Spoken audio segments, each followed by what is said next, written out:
യേശുവെ സ്തോത്രം, യേശുവെ നന്ദി, യേശുവെ സ്തുതി. പരിശുദ്ധമ്മ ജീവനോടെ പ്രത്യക്ഷപ്പെട്ട ഈ ആൾത്താരയിൽ പാപിയും അയോഗ്യവുമായി മകളെ ഇവിടെ നിന്നും അമ്മയുടെ പ്രത്യക്ഷീകരണത്തിൻ്റെ സാക്ഷിയാക്കിയതിന് കോടാനുകൂടി നന്ദി എൻ്റെ ഈശോപ്പയോടും അമ്മ മാതാവിനോടും ഞാൻ പറയുന്നു. ഞാൻ ആദ്യമായി മാതാവിനെക്കുറിച്ച്, കൃപാസനം മാതാവിനെക്കുറിച്ച് അറിയുന്നത് 2018 അന്ന് എനിക്കൊരു ഗോൾഡ് സ്റ്റോൺസിൻ്റെ വിഷയം ഉണ്ടായിട്ട് ഞാൻ ഹോസ്പിറ്റലൈസ്ഡ് ആയിരുന്നു.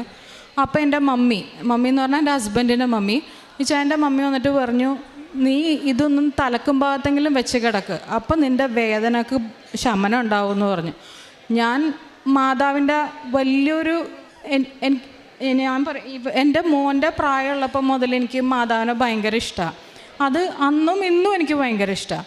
അപ്പോൾ ഞാനപ്പോൾ ഓർത്തു, ഈ മാതാവ്, എല്ലാ മാതാവും ഒന്നല്ലേ, ഈ മാതാവിന് എന്താ പ്രത്യേകത? പക്ഷേ മമ്മി പറഞ്ഞതനുസരിച്ചിട്ട് ഞാനിതെൻ്റെ പില്ലോൻ്റെ അടി വെച്ച് കിടന്ന് അങ്ങനെ എൻ്റെ ഗോൾഡ് സ്റ്റോൺസ് ആ വേദന കുറച്ച് കുറഞ്ഞു. പക്ഷേ വീണ്ടും ഞാൻ അതുമായിട്ട് തന്നെ ഹോസ്പിറ്റലൈസ്ഡായി.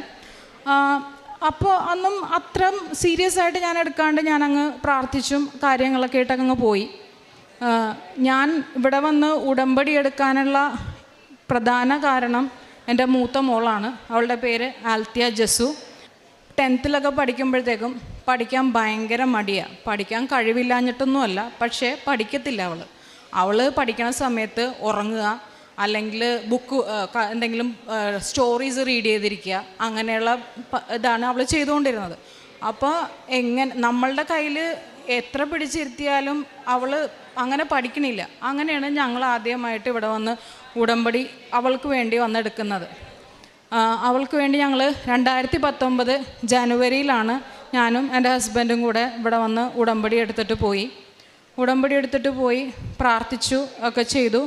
അവളിൽ വലിയ ഇമ്പ്രൂവ്മെൻ്റ് ഒന്നും ഞാൻ കണ്ടില്ല. എനിക്ക് തോന്നുന്നു കൂടുതൽ വേഴ്സാകുകയാണ് ചെയ്തത്. പക്ഷേ അതിനകത്ത് ഞാൻ ഉടമ്പടിയിൽ വെച്ചിരുന്ന എൻ്റെ ഒരു 5ാമത്തെ നിയോഗം ഉണ്ടായിരുന്നു. അതായത് എനിക്ക് മൂത്തത് 2 പെൺകുട്ടികളാണ്, ആൽത്തിയ മോളും അതാലിയ ജസു. അപ്പോൾ ഞങ്ങൾ പ്രാർത്ഥിച്ചു, ഞങ്ങൾക്കൊരു ആൺകുഞ്ഞിനെ തരണം. അപ്പോൾ ഇവൾക്ക് അന്നേരം 10 വയസ്സ് പ്രായമുണ്ട്. അപ്പോൾ ഇനി ഡോക്ടേഴ്സിൻ്റെ അടുത്തൊക്കെ പോയിട്ട് ഇത്രയും ലേറ്റ് ഒരു പ്രഗ്നൻസി റിസ്ക് ആയിരിക്കും, അങ്ങനെ ചെയ്യണോ, പിന്നെ ഉണ്ടാകുന്ന കുഞ്ഞിന് ഡൗൺ സിൻഡ്രം അങ്ങനെയുള്ള കാര്യങ്ങളുണ്ടാവും എന്നൊക്കെ ഡോക്ടേഴ്സ് പറഞ്ഞു പേടിപ്പിച്ചു. ഓക്കെ, നമ്മൾ എല്ലാം ദൈവത്തിന് വിട്ടുകൊടുത്തു. തമ്പുരാൻ എപ്പോഴാണ് അനുവദിക്കുന്നത് അപ്പം ഞങ്ങൾക്ക് കുഞ്ഞുണ്ടാവട്ടെ എന്ന് പറഞ്ഞ് വിട്ടുകൊടുത്തു. പക്ഷേ ആ ഒരു നിയോഗം ഞാൻ വെച്ചിട്ടുണ്ടായിരുന്നു.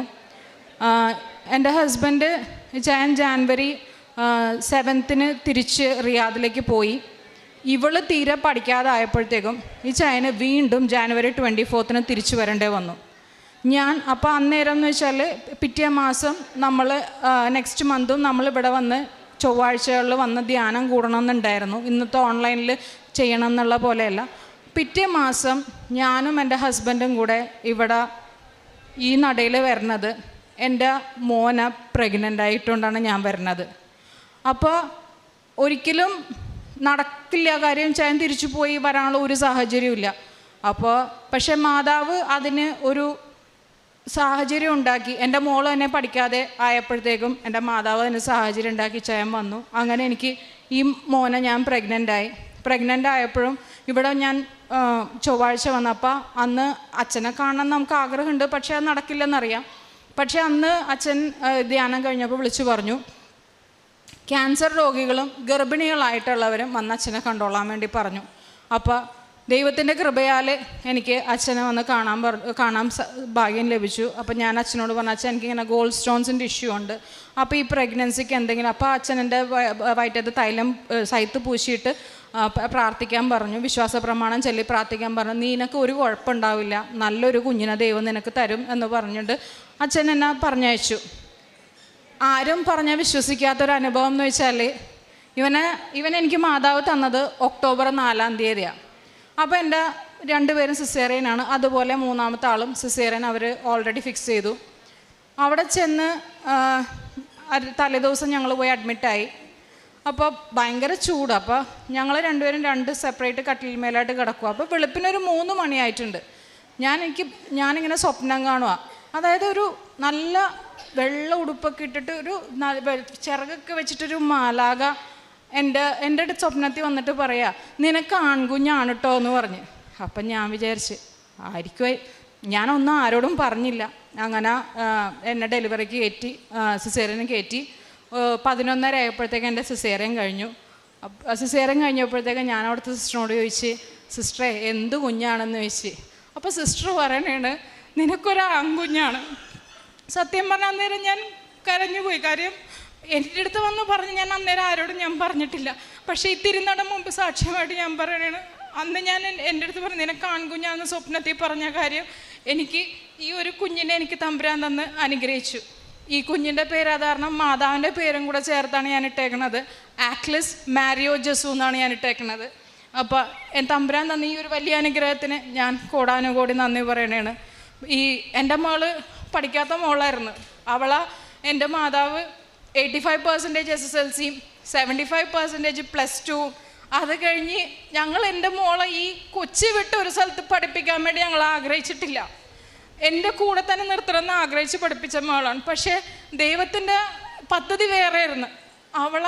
എല്ലാവരും പുറത്തു പോയി സ്റ്റഡീസിന് എന്താ പറയുക IELTS എല്ലാത്തിനും പ്രിപ്പറേഷൻ ചെയ്തുകൊണ്ടാണ് പോണത്. പക്ഷെ എൻ്റെ മകൾക്ക് ഒരു പ്രിപ്പറേഷൻ ഒന്നും ഇല്ലാണ്ട് ഒരു 3 മാസത്തിനുള്ളിൽ അവൾക്ക് UK പഠിക്കാനുള്ള വിസയമൊക്കെ റെഡിയായി.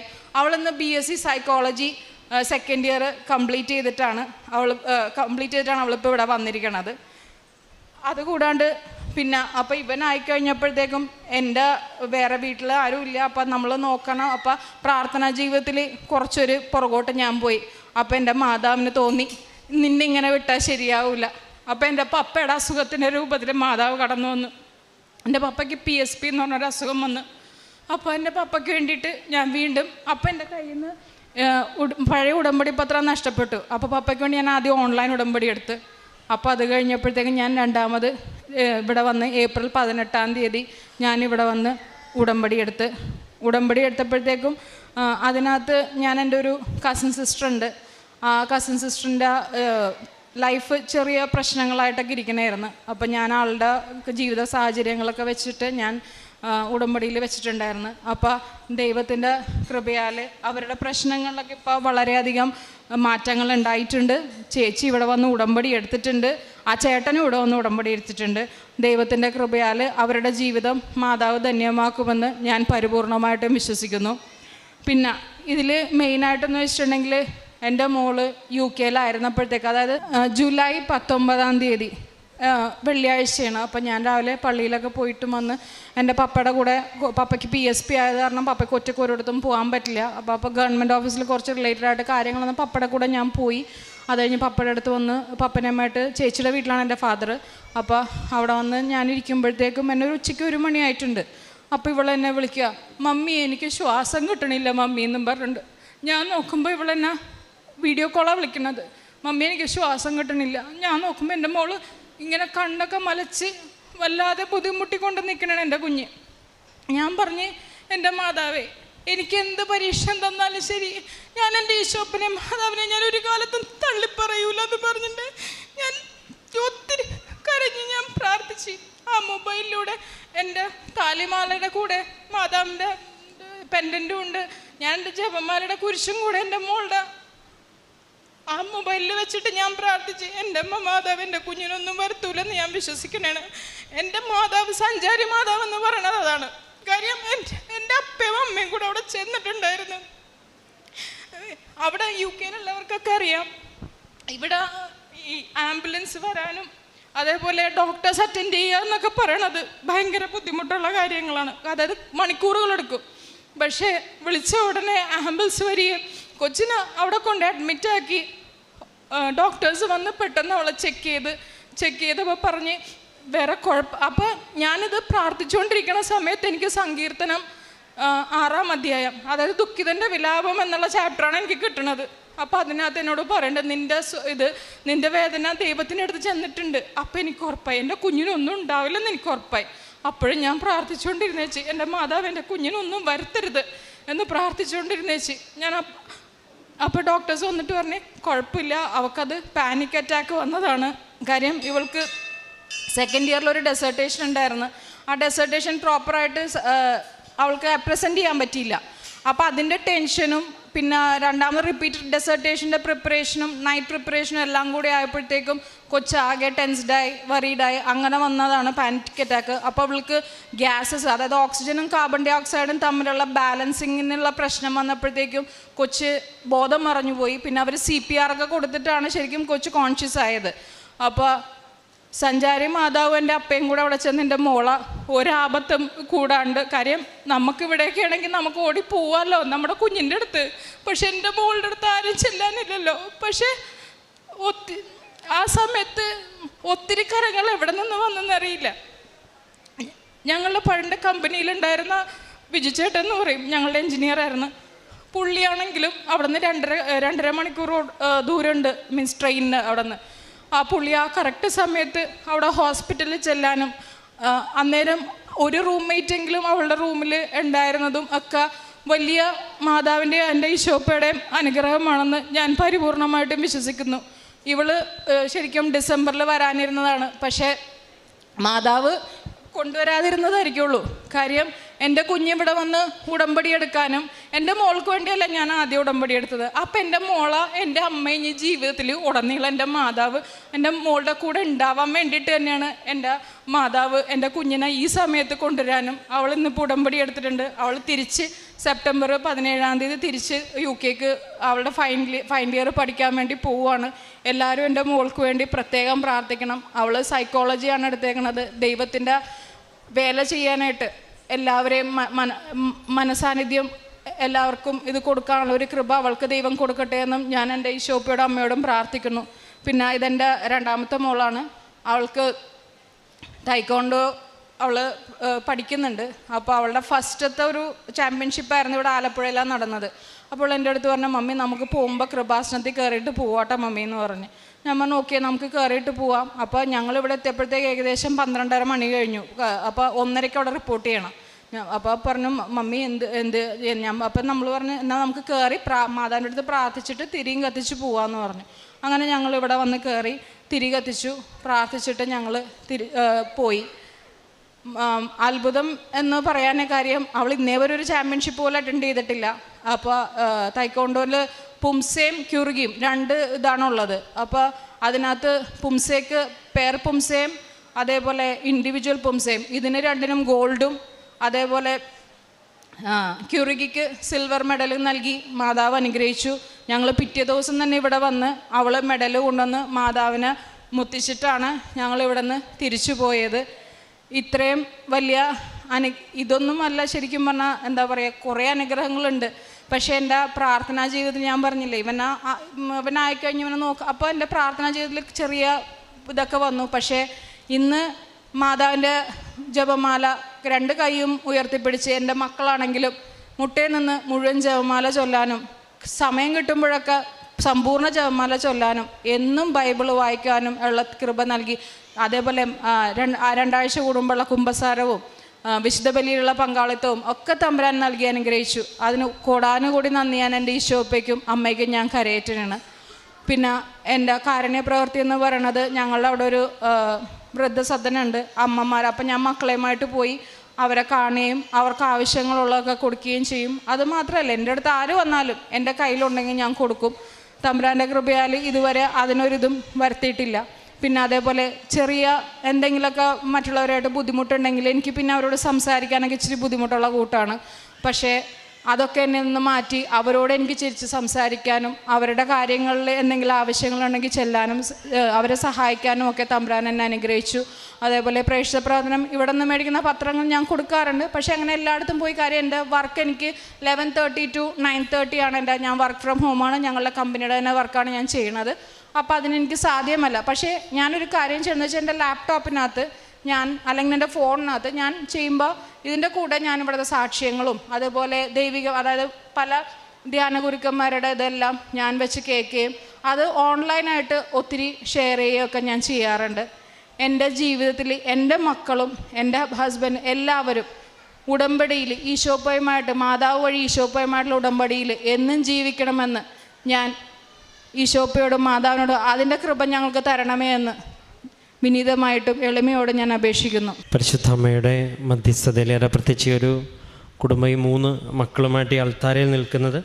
ഈ 3 മക്കളുടെയും ഏറ്റവും പ്രധാനപ്പെട്ട സാക്ഷ്യം പറയണം. ഏറ്റവും പ്രധാനപ്പെട്ട ഏറ്റവും മുമ്പിലായിരിക്കുന്ന ആ മകൻ്റെ സാക്ഷ്യമാണ് ആദ്യം പറഞ്ഞത്. അപ്പം ഇതിൽ നമ്മൾ മത്തായിയുടെ സുവിശേഷത്തിൽ, ലൂക്കയുടെ സുവിശേഷത്തിലൊക്കെ ഈ മാലാഖ പ്രത്യക്ഷപ്പെട്ട് പരിശുദ്ധ അമ്മയോട് നീ ഒരു പുത്രനെ പ്രസവിക്കും എന്ന് പറയുന്നുണ്ട്. അത് കർത്താവിന്, ഔസേപ്പിതാവിന് സ്വപ്നത്തിലും ദൂതം പ്രത്യക്ഷപ്പെട്ട് പറയണത് നിങ്ങൾക്ക് ഒരു പരിശുദ്ധ അമ്മ ഒരു പുത്രനെ പ്രസവിക്കും എന്ന് മാലാഖ എന്ന് പറയുന്നുണ്ട്.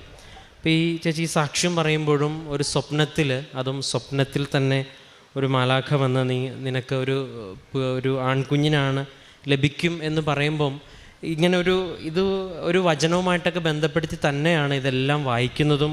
നമ്മൾ ഉടമ്പടിയിൽ അങ്ങനെയാണ് വായിക്കുന്നത്. കാരണം ബൈബിളിൽ എഴുതി വെച്ചിരിക്കുന്ന വസ്തുക്കൾ പണ്ട് ഇനി നടക്കാൻ പാടില്ലാത്തതോ നടന്നു കഴിഞ്ഞതോ ഇനി ഒരിക്കലും. അപ്പം ഓരോ വചനത്തിൻ്റെയും അടിസ്ഥാനത്തിലാണ് ഓരോ സാക്ഷ്യം വിലയിരുത്തൽ നടക്കുന്നത്. ദൈവം പറഞ്ഞത് സത്യമാണെന്നും വചനം സത്യമാണെന്നും ഓരോ സാക്ഷ്യത്തിലൂടെ, ഓരോ അനുഭവത്തിലൂടെ തെളിയിക്കപ്പെടുന്നു. ഇന്ന് ഈ ഒരു അനുഭവം കേട്ടപ്പോൾ ഏറ്റവും ഇതിനോട് ചേർന്ന് നിൽക്കുന്നത് ഈ ഒരു വചനം. ഇതിപ്പം ആദ്യത്തെ സാക്ഷ്യമല്ല ഇങ്ങനെ വരുന്നത്. ഒരുപാട് സാക്ഷ്യങ്ങൾ സ്വപ്നത്തിൽ വരുന്നതും നടക്കുവാൻ പോകുന്ന കാര്യങ്ങൾ ദൈവം മുൻകൂട്ടി ആ വ്യക്തിയെ അറിയിക്കുന്നതും അത് ഈ അൾത്താരയിൽ പറയുന്നതും, ഒരുപക്ഷെ ബൈബിളിനെ കുറിച്ച് പോലും അറിയാത്ത വ്യക്തികൾ പോലും വചനം കോട്ട് ചെയ്ത് അത്രയും അനുഭവങ്ങൾ ഉടമ്പടിയിൽ ലഭിക്കുന്നുണ്ട്. അതിൽ ഏറ്റവും പ്രധാനപ്പെട്ട ഒരു കാര്യം, ഉടമ്പടി ദൈവം ആഗ്രഹിക്കുന്ന ഒരു മാർഗമാണെന്ന് ദൈവം തന്നെ കൺഫേം ചെയ്യുകയാണ്. കാരണം ഉടമ്പടിയിൽ ഒരു വ്യക്തിക്ക് എത്രയും വേഗം ദൈവാനുഭവം ലഭിക്കുമ്പം ഉടമ്പടി ആവശ്യപ്പെടുന്ന കുറേ നിബന്ധനകൾ പാലിക്കാനായിട്ട് കുറേ വ്യക്തികൾ തയ്യാറാവും. ഒരുപക്ഷെ നിങ്ങളും ഇവിടെ ആയിരിക്കുന്നതും ഇത് ഇത്തിരി പാടുള്ള പരിപാടിയാണ്, കഷ്ടപ്പാടുള്ള പരിപാടിയാണ്, ദൈവം ആഗ്രഹിക്കുന്ന ഒരു പരിപാടിയാണ്. അത് ഉടമ്പടിയിൽ ആത്മാർത്ഥത്തോടെ നിൽക്കുന്നവർക്കൊക്കെയും ഇതറിയാം. ഇപ്പോൾ ഈ ഒരു സാക്ഷ്യത്തിൽ അതിനുശേഷം മകളുടെ കാര്യവും പറയുന്നുണ്ട്. മകളുടെ കാര്യം പറയുന്നത് പിന്നീട് തിരിഞ്ഞ് വിശ്വാസത്തിൽ വായിക്കുമ്പം എന്തുകൊണ്ട് മകൾക്ക് അങ്ങനെ പഠിക്കുവാനായിട്ട് സാധിച്ചില്ല, എന്നാൽ അതേ മകൾ തന്നെ ഇന്ന് പഠിച്ച് പുറത്തുപോയി പഠനം പൂർത്തിയാക്കി തിരികെ പോകാനായിട്ട് നിൽക്കുന്നു. ആ സാഹചര്യം എങ്ങനെയാണ് നന്മയ്ക്കായിട്ട് പരിണമിച്ചതെന്നുള്ളത് സാക്ഷ്യം പ്രാർത്ഥിച്ച് കേൾക്കുമ്പോൾ വ്യക്തമാണ്. മൂന്നാമത്തത്, അങ്ങേറ്റത്ത് നിൽക്കുന്ന മകൾക്ക് ഒരുപക്ഷെ ഇവർ വിശ്വാസത്തിൽ ഒരു പരിശീലനം മക്കൾക്ക് കൊടുക്കുന്നതുകൊണ്ട് തന്നെ അവർ തന്നെ വന്ന് പ്രാർത്ഥിക്കണമെന്ന് പറയുന്നു. ഇവിടെ പ്രാർത്ഥിക്കുന്നു. തിരികെ വരുമ്പോൾ വിജയം ലഭിക്കും, പരാജയം ലഭിക്കുമ്പോൾ അത് മാധവ കൂടെയില്ലെന്ന് അർത്ഥവുമല്ല. എങ്കിലും ഒരു വ്യക്തിയുടെ ജീവിതത്തിൽ അവൾ പ്രാർത്ഥനയ്ക്ക് പ്രാധാന്യം കൊടുത്തപ്പം അവൾ പ്രതീക്ഷിച്ചതിനേക്കാളും ഒരുപക്ഷെ അവൾക്ക് അർഹതയുണ്ടെന്ന് അവൾ വിചാരിക്കുന്നതിനേക്കാളും അപ്പുറം ഒരു നന്മ നൽകിയ വിശ്വാസത്തെ ദൈവം കാത്തു എന്നുള്ളത്. അതിനർത്ഥം എപ്പോഴും വിജയങ്ങൾ ഉണ്ടാകും എന്നും കൂടെയല്ല. അപ്പോൾ ഈ ഒരു കുടുംബം മുഴുവൻ ഉടമ്പടിയിൽ നിൽക്കുവാനായിട്ട് അവർ പറയുന്നുണ്ടല്ലോ, കൈകൾ വിരിച്ച് എല്ലാ ദിവസവും ഞങ്ങൾ പ്രാർത്ഥിക്കുമായിരുന്നു. അപ്പോൾ ഒരു കുടുംബം മുഴുവൻ മുട്ടുമേ നിന്ന് കൈവിരിച്ച് പ്രാർത്ഥിക്കുകയും ഒപ്പം തങ്ങളുടെ ജീവിതത്തിൽ പ്രവർത്തിക്കുകയും കൂടെ ചെയ്യുന്നൊരു കുടുംബത്തിൽ എങ്ങനെയാണ് ദൈവസാന്നിധ്യം നിഷിദ്ധമാകുന്നത് അല്ലെ നിഷേധിക്കുന്നത്? അവരുറപ്പായിട്ടും ദൈവത്തിൻ്റെ സാന്നിധ്യം, അത് കർത്താവിൻ്റെ വാഗ്ദാനമാണ്. ഞാൻ നിങ്ങളുടെ കൂടെ ഉണ്ടാവും, ഭയപ്പെടേണ്ട, ഞാൻ നിൻ്റെ കൂടെ ഉണ്ടെന്നൊക്കെ കർത്താവ് ഇതിന് പ്രാസത്തിൽ പറയുന്നതല്ല. അതൊക്കെ അനുഭവവേദ്യമാണ് എന്ന് ഓരോ ദിവസവും രാവിലെ തൊട്ട് വൈകുന്നേരം വരെ ഓരോ വ്യക്തികളായിട്ട് ഈ അൾത്താരയിൽ പറയുന്നുണ്ട്. പക്ഷേ ഈ അനുയോജ്യമായൊരു ആത്മീയ അന്തരീക്ഷത്തിലേക്ക് ഒരു വ്യക്തി വരണം. ആ ആത്മീയ അന്തരീക്ഷത്തിലേക്ക് ഒരു വ്യക്തി വരാനായിട്ട് ഇന്ന് ഉടമ്പടി എന്ന പ്രാർത്ഥന സഹായിക്കും. പരിശുദ്ധ അമ്മ ഇതിനോടൊപ്പം കൂടെ നിൽക്കും. കാരണം അത്രത്തോളം ഒരു ദൈവിക അഭിഷേകം ഈ പ്രാർത്ഥനയ്ക്കുണ്ട് എന്ന് അനുദിനം പല വ്യക്തികളോട് തെളിയിക്കും. അപ്പോൾ ഈ ഒരു സാക്ഷ്യം ഒരു കുടുംബമായിട്ട് പറയുമ്പോൾ നമുക്ക് അത് പ്രചോദനമാകട്ടെ. ഒപ്പം ഒരുപാട് കുടുംബത്തിനെ ഈ അൾത്താരയിലേക്ക് പരിശുദ്ധമായ പ്രത്യക്ഷീകരണത്തിൻ്റെ സാക്ഷ്യങ്ങളാക്കി മാറ്റുന്നതിനും ഇപ്പോൾ ഈ അമ്മയിൽ നിന്ന് കിട്ടിയ ഉടമ്പടി അനുഭവം ഇപ്പോൾ ആ മകളുടെ കയ്യിലിരിക്കുന്നത് അവളെടുത്ത ഉടമ്പടിയാണ്. ഇതൊരു യാത്രയാണ് അമ്മയിൽ നിന്ന്. ഇപ്പോൾ നേരത്തെ പറഞ്ഞ സാക്ഷ്യത്തിൽ മകൾ പറയുന്നുണ്ട്, അമ്മ ഇപ്പോൾ ഇല്ല, അമ്മ പറഞ്ഞ ഉടമ്പടിയിലാണ് ഞാൻ നിൽക്കുന്നത്. അപ്പോൾ ഇതിങ്ങനെ ഒരു വിശ്വാസ കൈമാറ്റം, അതും തീക്ഷ്ണതയോടെ അനുഭവത്തോടെ കൈമാറ്റം. ഇതിലൊക്കെ ഒരു വലിയ അത്ഭുതം ഇതാണ് നടക്കുന്നത്. അപ്പം ഈ ഒരു പ്രാർത്ഥനയെ പ്രതിയും ഈ കുടുംബം നമ്മുടെ മുമ്പിൽ പറഞ്ഞ എല്ലാ അനുഭവത്തിനെ പ്രതിയും ഈ കുഞ്ഞു മകനെ പ്രതിയെല്ലാം നമുക്ക് കരങ്ങളടിച്ച് ദൈവത്തിൻ്റെ നാമം മഹത്വപ്പെടുത്താം. അത്യപൂർവ ദൈവാനുഭവങ്ങൾ ഇനി നിങ്ങൾക്കും സ്വന്തം. ഈ യൂട്യൂബ് ചാനൽ ഇതുവരെ സബ്സ്ക്രൈബ് ചെയ്തിട്ടില്ലെങ്കിൽ ഇപ്പോൾ തന്നെ സബ്സ്ക്രൈബ് ചെയ്യുക. ഈ വീഡിയോ ഇപ്പോൾ തന്നെ നിങ്ങളുടെ സുഹൃത്തുക്കൾക്ക് ഷെയർ ചെയ്തുകൊണ്ട് കർത്താവിൻ്റെ പ്രേക്ഷിതരാകുക.